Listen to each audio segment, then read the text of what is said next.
Hallo, guten Tag, wie geht's? Hello, welcome to my channel, and in this video we'll be solving Teil 2 Lesen part. इसका मतलब है we'll be doing part 2 of the reading of A1 German. I have a A1 paper with me, और this is part 2.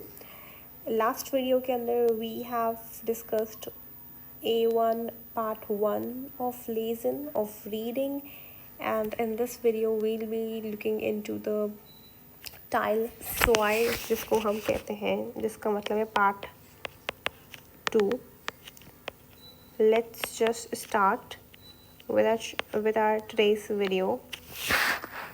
अब इसके अंदर इन type की question के अंदर क्या करना होता है कि you are given a statement और उसके बाद आपके पास 2 एडवर्टाइजमेंट्स होती हैं, and you need to choose the correct advertisement that actually matches your given statement. Okay, हम पहला सेंटेंस पढ़ते हैं, which is Sie brauchen einen Kühlschrank. अब अगर आपको मतलब नहीं पता है, you do not know the vocabulary, तो मैं आपको बता देती हूँ. ठीक है, यहाँ पे जो वर्ड है brauchen, which means need.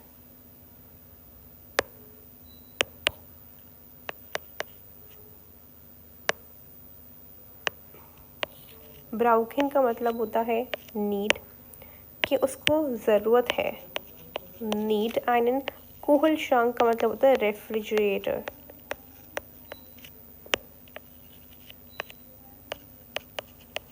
ठीक है. Sie haben nicht viel Platz in ihrer Küche, लेकिन उसके पास ज़्यादा स्पेस नहीं है. Platz का मतलब आप स्पेस ले सकते हैं. Ihre Küche का मतलब होता है किचन. ये इसकी थी मेजर वोकैबुलरी. ठीक है, मेजर वर्ड्स का आपको मतलब समझ आ गया होगा. आई hope you will not forget this vocabulary again, because ये बहुत ही बेसिक वर्ड है. जैसे कि ब्राउकिन हो गया, ये बहुत ही यूज़ होता है वर्ड. क्यूशा आपको पता होना चाहिए क्या है. ठीक है, अब हमारे पास ये 2 एडवर्टाइजमेंट्स दी गई हैं और वी नीड टू मैच कि विच वन इज़ द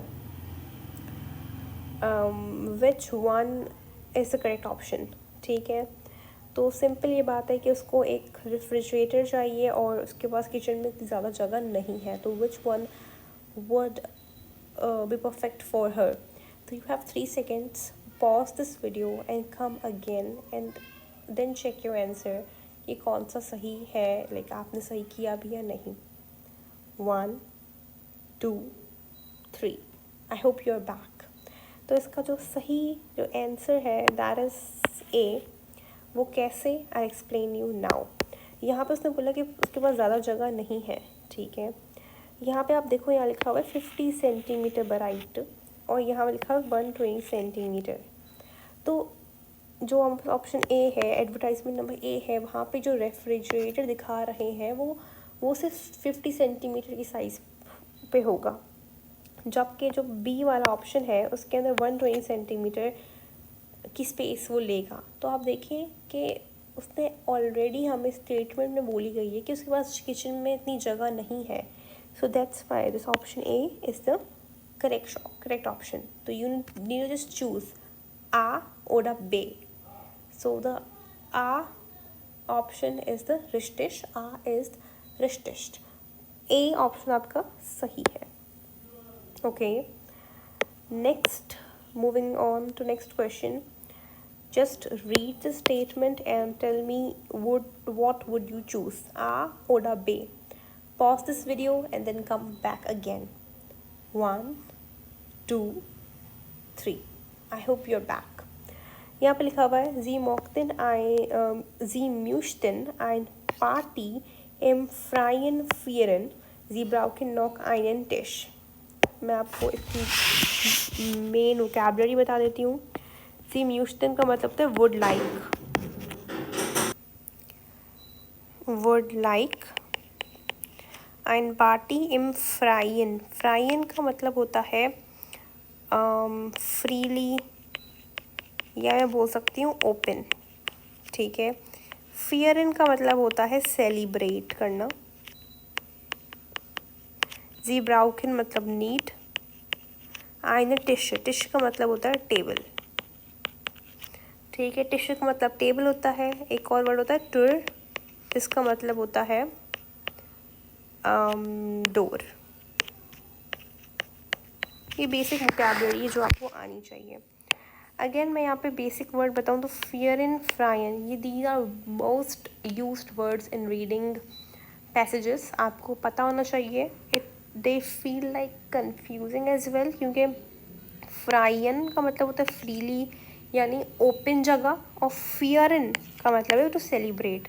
तो उसको एक पार्टी सेलिब्रेट करनी है एक ओपन जगह में, और उसे एक टेबल की ज़रूरत है। अब नाउ टेल मी कि कौन सा यहाँ पे सही होगा, आ ओडा बे। तो लेट मी टेल यू कि यहाँ पे जो सही ऑप्शन होगा that would be option number A. Why is that so? Because यहाँ पे लिखा हुआ है फॉर गार्डन, टेरेस, बैल्कनी, ठीक है। इसका मतलब ये है कि खुली जगह है, गार्डन खुला होता है, टेरेस खुला होता है, बैल्कनी खुली भी होती है, ठीक है। तो that's why option A would be the correct option, क्योंकि यहाँ पे इन्होंने मेंशन किया हुआ था कि उनको ओपन जगह चाहिए, फ्री जगह चाहिए। Okay, let's move ahead. यहाँ पे लिखा हुआ है जी मन, okay, just read this statement, read this question, pause this video for 3 seconds and come back again. 1 2 3. I know I hope that you are back, and I just want to know that which option you have chosen, A oder B. Okay, अब हम इसको पढ़ते हैं। Sie Mann, Frau und eine Kinder suchen eine Dreizimmerwohnung। इसका मतलब बता देती हूँ। एक फैमिली है, इसके अंदर एक हस्बैंड है, एक बच्चा है और एक विमेन है। Suchen का मतलब है to seek, seek eine Dreizimmer, Dreizimmer मतलब जिमा का मतलब होता है रूम, Wohnung का मतलब होता है अपार्टमेंट। तो एक बच्चा है, एक फैमिली है, husband, wife and a kid. They want a 3-room apartment and you need to choose that which advertisement is correct for them, ठीक है। I hope you have chosen, अब मैं बता देती हूँ उसका सही answer which is this one। अब ये कैसे हुआ मैं वो बता देती हूँ, क्योंकि जब आप ये ऑप्शन ए पढ़ते हो ना, यहाँ पे लिखा हुआ किंडर लोजेस, ठीक है। इसका मतलब है किंडर लोजेस का मतलब आपको वैसे पता होना चाहिए।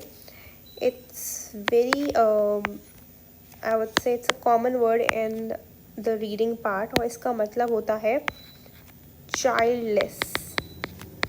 तो यहाँ पे वो बोल रहे हैं कि already this apartment is for childless people and they already have a child with their self. तो ऑफकोर्स ये वाला ऑप्शन चूज़ नहीं करेंगे, they will choose this option. तो option B is the correct option यहाँ पे।